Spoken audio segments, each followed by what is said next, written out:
Hello, thanks for clicking. I'm Mark. Today I'm curating a non-completist record collection.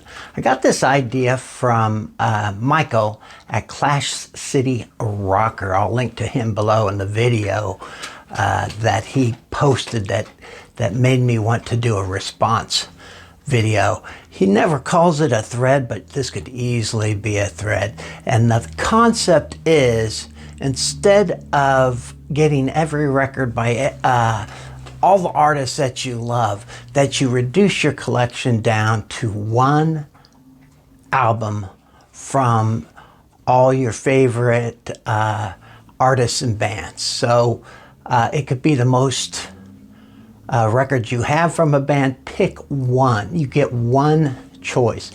And you don't get a greatest hits. You don't get a compilation. You don't even get a live album. You have to pick one album to hold on to. I would never do this, and I am so far from having a collection so big that I even have to think about purging anything now. But I know a lot of people are.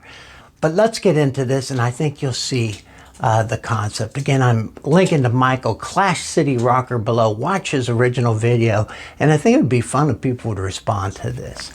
So one of my favorite artists, and an artist that I have a lot of records from, is Bob Dylan. This, Bob Dylan Desire. This is the one record I am choosing to keep for my non-completist collection. I know it's probably not an album a lot of people would pick, but I just have such an attachment to this album. One of my all-time favorite Bob Dylan songs is Isis. The version on this album, I love it. So this is the Bob Dylan record I'm keeping. Of course, the Beatles. It's my favorite group, and I have more Beatles records by far than any other artist or band. I am picking, for the one album I'm keeping, the White Album. I just think this is such a strong album for John Lennon. It has some great John Lennon stuff on here. He's my favorite Beatle, by the way. Now, I don't know if this is cheating, Michael, because this is a double album. If I had to pick just a single album, I'd probably go with Abbey Road. But I am picking Beatles White Album for the one album I'm keeping from the Beatles. So all of these are tougher than I thought they would be. This particular next artist is one that was really tough for me, and I'm still not sure if I picked the right one, but I love this album. The artist is David Bowie, and I love so much of his stuff, but man, there's just one record I go to all the time. It's Scary Monsters and Super Creeps. I love every song on this record. Kingdom Come, maybe not as much as everything else, but I just love this record, and this is the one I'm going with. I'm hesitant, but Scary Monsters, David Bowie. So similar to David Bowie, this one was also a really tough choice for me, and I'm not positive I'm making the greatest choice, but for Lou Reed, I am going with the Depressathon of Berlin. I love this album. I'm not always in the mood for it, though, is the only problem. It's a pretty depressing album, but I really do love this album. So I'm going with, for Lou Reed, Berlin. Now, if I was able to pick something from the Velvet Underground too, I'd probably take Velvet Underground with Nico. The next band, this one wasn't a real hard choice for me. I love Dire Straits, and there's a lot of records I love, but Making Movies for me is always going to be my favorite. I don't know, I feel a kinship with this record. I just love this album as a whole. Dire Straits, Making Movies, my one choice for Dire Straits. One thing about Michael's list is we share a lot of favorite bands, and so I tried to make it a little different. And if I did use a band that he had mentioned, I tried to pick a different choice if it were the same. One of those bands was Talking Heads. He picked Remain in Light, which is probably the wisest one, but I love Fear Music, and I'm always going between Fear Music and Remain in Light. This was one of my very first Talking Heads records. This is the one I got when I was in high school. You can see the ring wear on there. It's pretty beat up. Talking Heads Fear Music is the one record I'm sticking with for my non-completist collection. Bruce. This is the Bruce Springsteen record I'm sticking with. This was a close call with Darkness on the Edge of Town. I love those two records, but I'm sticking with this. I'm sticking with Nebraska for Bruce Springsteen. So for Simon and Garfunkel, I have a lot of Paul Simon and Simon and Garfunkel. I'm going for Bookends. This album means a lot to me. This is the big hit on here, of course, was Mrs. Robinson.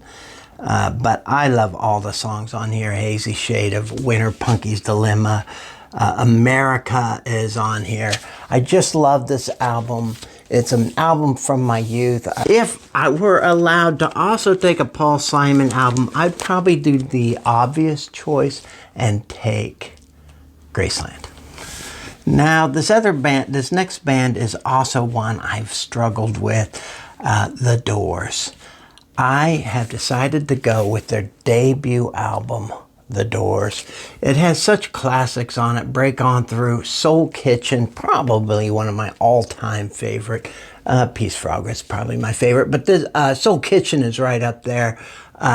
It has Light My Fire, of course, and then that epic The End is on here. So for my one Doors album, I'm going with their debut album, The Doors. Another band that I have a lot of records from is Pink Floyd. Michael, he took one of the ones that was in the contending for me, but I decided to go with Wish You Were Here. Another band that I have a lot of records for, and it's really tough, and I think everybody would probably struggle with this one, but are the Rolling Stones. They have so many great albums, and so many of them suit moods, but I decided to finally go with Let It Bleed. Let It Bleed. It has some of my favorite Stones songs on here. Love in Vain. Midnight Rambler is a song I used to just not like. I just didn't like it. Now I love it. And so it's on here. Gimme Shelter, of course. Probably nobody needs to hear Gimme Shelter ever again, but I still love it. And then Monkey Man. Monkey Man is just, you can't listen to that song and not move. So for Rolling Stones, for my one album, for my non-completist collection, it's Let It Bleed. And so for this next band, this one was not hard for me at all. I love Jethro Tull. There's so many albums I love by Jethro Tull, but there is just one that it is Jethro Tull to me, and it's Aqualung. And this is the 2011 Steven Wilson remix. If I can keep this one, I would be totally happy with this. So Jethro Tull, Aqualung. Now for this next artist, it's nearly impossible to be a completist with this artist. This puts out so many records. But I would guess, I don't use Discogs, by the way. I tried to use it for a while, but I get so frustrated trying to find the exact record. So I kind of gave up on it early on.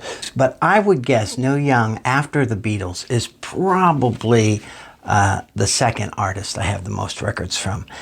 And it was tough to pick, but I'm going with On the Beach.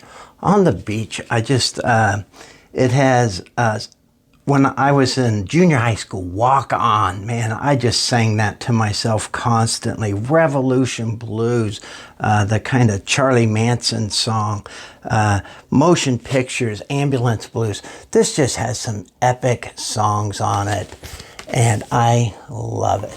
My next selection might surprise some people who've watched my channel for a while, but one of my all-time favorite artists is Alice Cooper.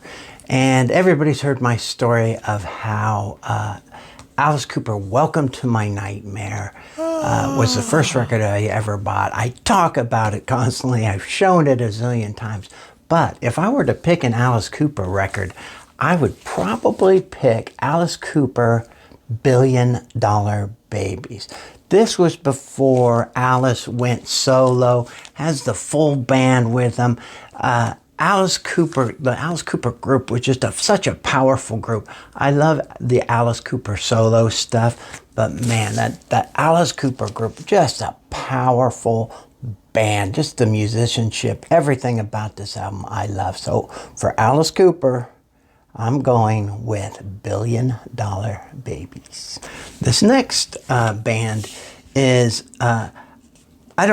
I definitely don't have their full discography, but I have quite a few records by Nirvana.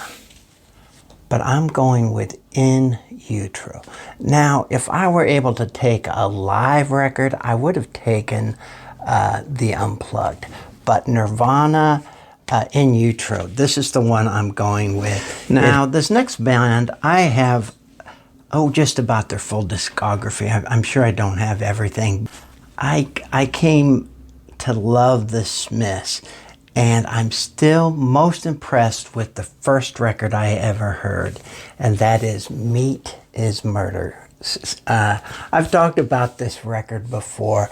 I always tell people there's blood stains on there. This is the record I bought when it first came out. It might be from Grease from a taco too, I don't know, but it's hardcore. The Smiths, Meat is Murder.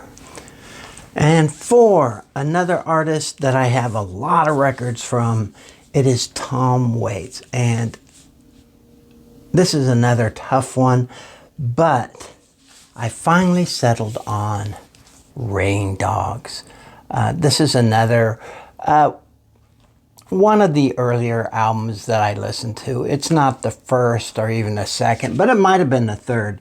But I love everything on this. I just love the whole mood of this album.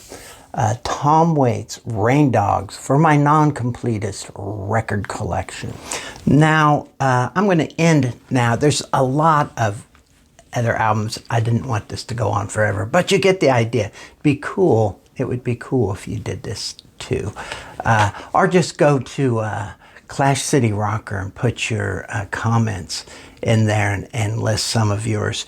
But I'm going to end with Iggy Pop. And I'm sorry, Michael, I can't remember if this is the same one you chose, but my one Iggy Pop album is The Idiot. You probably heard me talk about this album before. I love this album. Has a little help from David Bowie. Every song on here is just fantastic. I love every single song. And it has the China Girl, the Iggy Pop's China Girl that Bowie made really big with his video. But that's how I'm ending. Iggy Pop, again, please go to Michael's channel, Clash City Rocker. I'm going to link to the video below and watch it. I think you'll get inspired because when I was watching it, the gears started turning. Hey, just 1 second. Just 1 second. I'm going to end this video in a way that Morton Estad sometimes starts his. For Valentine's Day, I took my dog Elsa out for a little walk around the park. It sounds pretty lonely and maybe a little pathetic. It is. But I thought I would end this video with our walk around the park, just a little brief. I want you to see my beautiful dog, Elsa. She's a blue heeler. That's the end of this, and I'll talk to you again soon.